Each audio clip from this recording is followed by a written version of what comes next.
good romp today, huh? Escapee.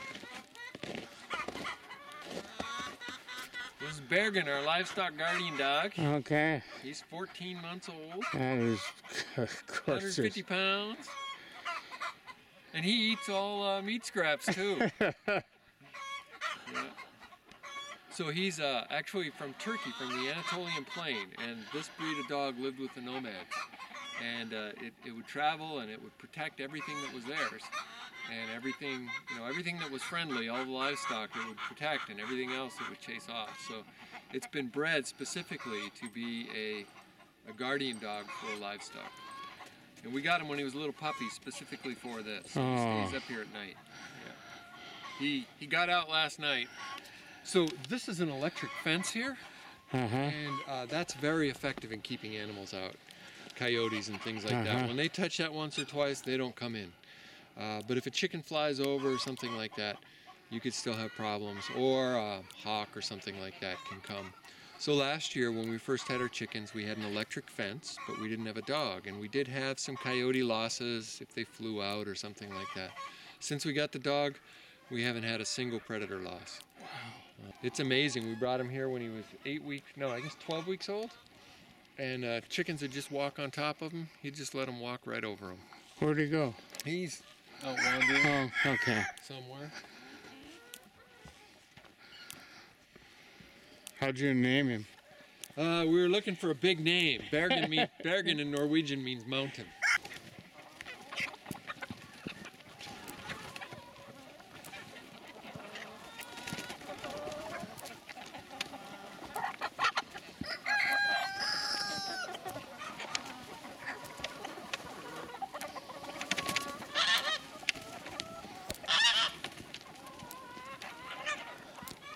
Want to come up? All right, here we go.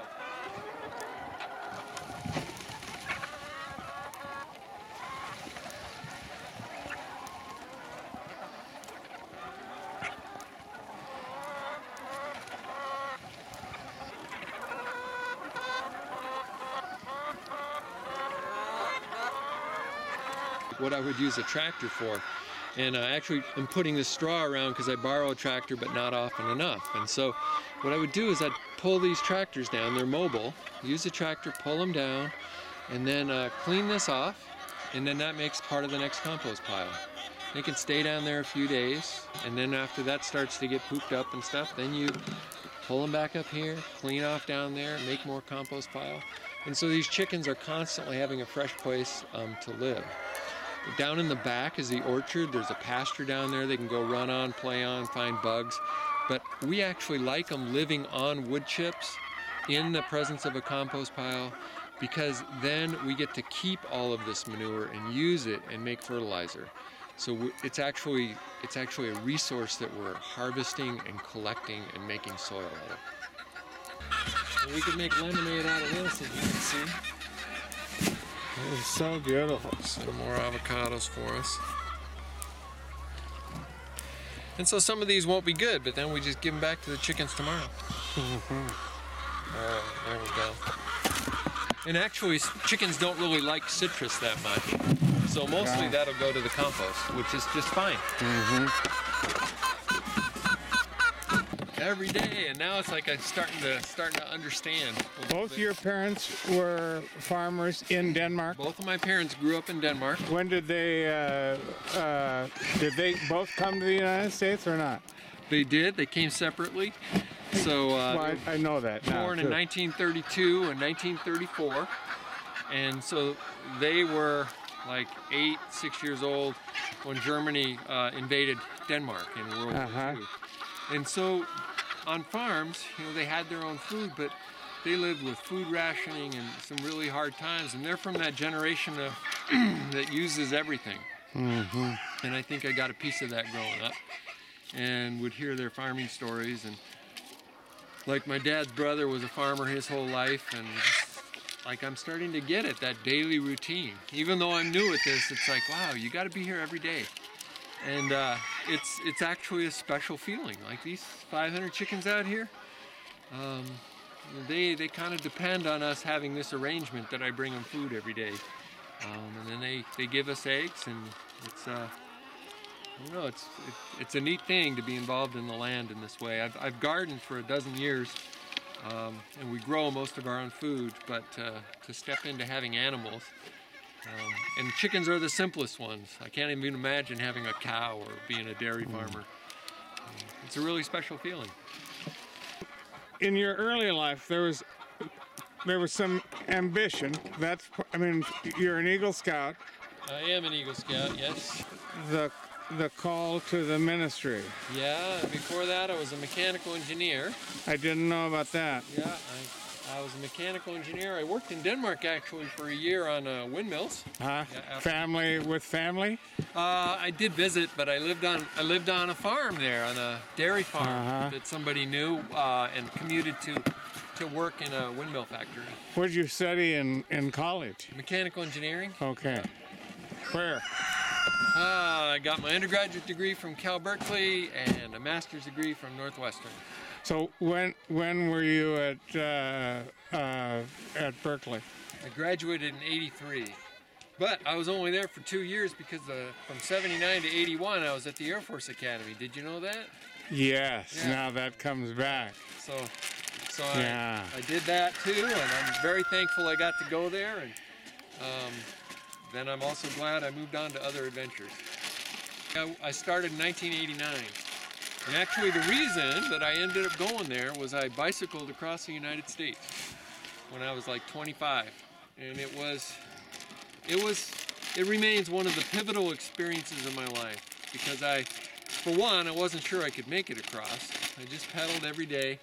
But the real reason is I ran across so many incredible people. I'd just be sitting in a parking lot at a store drinking a quart of chocolate milk, trying to cool down. And people took me into their homes. The hospitality I experienced. At the end of that ride, really what I wanted to live from that sense of hospitality for the rest of my life. Wow. And that's actually why I went to seminary. Wow. I went there to see if that was like an appropriate place for me to live that out. And I ended up being a pastor for 7 years. Lutheran pastor. Lutheran pastor, and most special, well, it was all special, but one was campus ministry in Michigan, but my first call was up with the Inuit Eskimo people in Alaska, in Nome, Alaska. And I had grown up in Los Angeles, eating all my food out of a grocery store. I thought that's where food came from. And I went up there and I got to be with people who have lived a hunting-gathering life for 10,000 years in their history. And I was just clueless about that. And to be able to live with those people and experience some of their stories, that was life-changing for me in many, many ways. One of the things that I really became aware of in that hunting-gathering culture that I just had never occurred to me before is that I think we're like the only species on the planet where in this agricultural culture, we don't get our food directly from nature anymore. Like, we're the only species that thinks we control the means of making our food and having it. You know, as an example, all this food that we have here and the chickens and bringing it to the stores and owning them and making income off them and all those things. And every other species gets their food directly from nature. Now, all right, so I was a pastor up with the Inuit people. not Inuit, no. Well, they are Inuit, but Inuit is the whole circumpolar region of people, and in fact they have a circumpolar conference with all the Inuit people from Greenland, Siberia, Alaska, Canada gather, and that's called the Inuit Circumpolar Conference. In the specific area of Nome where we lived, that was the Inuit people. Okay, okay. So for instance, the Sami people from Norway, Yes. Inuit traditions. Oh. Okay? So it's a circumpolar group of people. Oh, that ties that circumpolar word together for me, Yeah. connecting it to the Sami. Right, yeah. A rogue egg. All right, so then we were just on the other side. That's where the chickens are in there. And then you pick this up, and here's the eggs. And then we just take these eggs, put them in a basket, clean up whatever we need to clean up, and then put them in the boxes they'll be in the store tomorrow. These are going to go to Lone Pine tomorrow, which is a bakery and a produce store down on the highway. So, we only want the eggs with the hard shells. Different chickens do different things. Here's one where the eggshell is really thin. You can see it break there. And that's just one where that chicken didn't get a big shell today. So I'm going to drop it on the ground, and then the chickens will come over and eat it, and you crush the shell so that they don't learn to peck shells. Oh, they like their eggs. Here's an interesting egg. This egg, see how it has a different shape on the outside? That's typically from stress. So this chicken... Hold him still. You got it? Okay, so that egg, that's a stressed egg. And when we first got our chickens from another place and brought them up here in the car ride, they got stressed, and so for a few days we had a lot of these. Now it's very rare. Something happens to the chicken, maybe it got in a fight with somebody or something, who knows. But it'll do this for a day or two, and then it'll go back to making the nice shells we're used to. How come I never see an egg like that in the Safeway store? Yeah, isn't that interesting? I guess maybe there's no other stressed chickens in the world. This little orchard out here. So when Rob first moved up here, he was very dedicated to plant trees right away. Yeah. So there's apples in the front, peaches, apricots, cherries, and nectarines in there. Nectarines. Yeah, and over on the left are the pine trees that we planted the first year. They were only like a foot tall.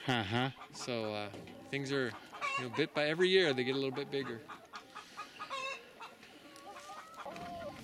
Oh, just dropped one. That didn't go well.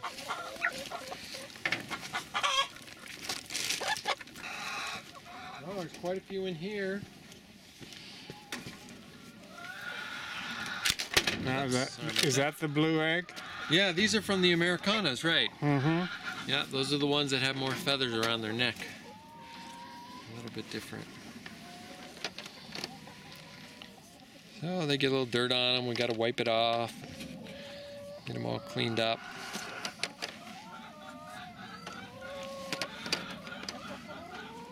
There are different designs for, these are called chicken tractors, the things that move around. And the idea is that you keep moving them around a different pasture.